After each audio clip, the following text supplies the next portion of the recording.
bisita to ni Yorme, daming basura dyan. Ayan, so mas malawak yung naipon. So ngayon di siya ganun karami. Andito yung bangka ng Estero Ranger, oh. May laman pa nga eh. So siguro baka bukas makahakot na naman sila dyan. Ayan. Ito yung floating container na ano dito. Bali yun yung may flood control yan na may gate. Yun yung Estero de Vitas. At dito naman yung pakaliwa ito, yun yung Estero Apog na. So kung makikita natin meron mga maliliit na basurang lumulutang, pero hindi siya yung katulad nung talagang marami na basura. So ayan guys, good morning. Ayan, welcome back sa ating channel. Ayan, so update tayo ngayon sa may Sunog Apog corner ng Vitas Estero. Ayan, so yun yung update natin ngayon. Pupunta tayo at para ma-share sa inyo yung estero na to. Ayan, yung nag-uugnay na estero ng Estero Apog at saka Estero de Vitas, para ma-share ko sa inyo yung estero na ito, kasi ito yung mga estero na laging daanan ng basura dahil ito yung labasan ng mga maliliit na creek. Ayan, so ito yung pupuntahan natin ngayon at may share sa inyo yung kalagayan niya dahil ilang araw ng bumaha. Ayan, at ilang araw ng maulan. So ngayon kahit paano mainit na.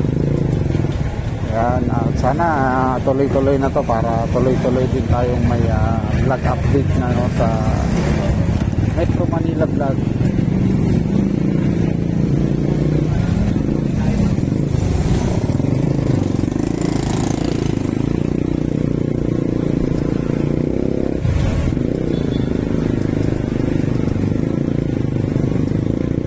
So Metro Manila Vlog guys ay minsan makakapag-vlog tayo ng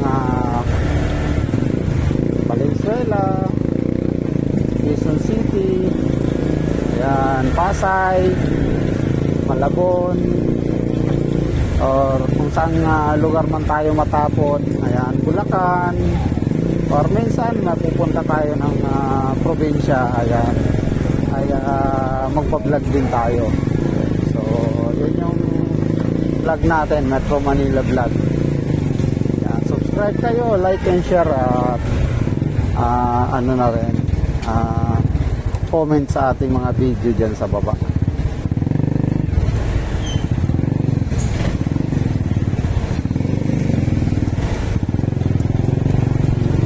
Traffic pa dito. So kung mapapansin nyo, kakahupa lang ang mga baha-baha dito.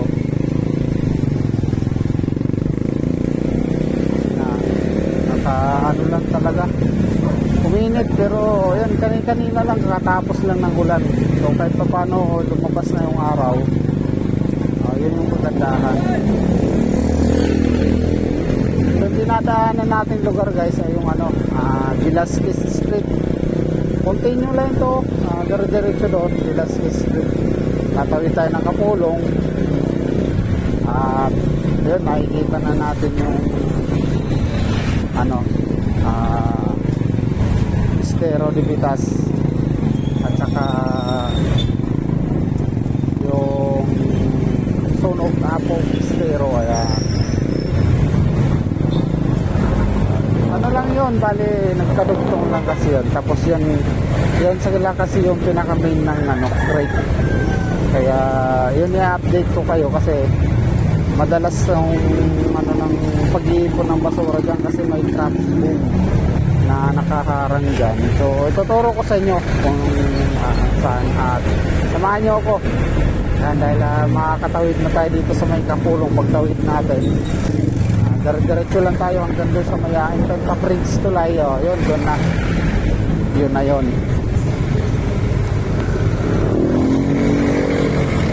Yan, ito Kapulong, itong tinawiran natin.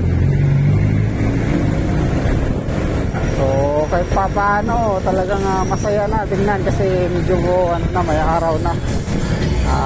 Parang nagkakaroon na tayo ng excitement na laging araw-araw nasa labas, no? Yan. Kaya samahan nyo ako. Yan, makaka-vlog na tayo ulit. So maximum ng upload natin guys, 1-2 lang araw-araw, para ano naman, lagi tayong may upload. Abangan nyo yung mga upload natin lagi.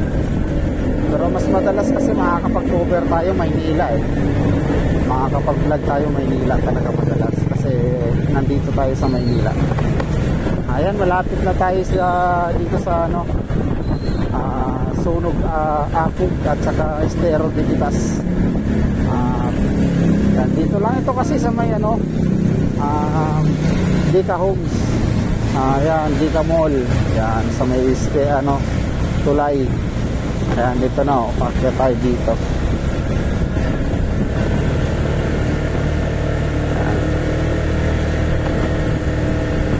Ito na yun, yung Panta Bridge, Tulay.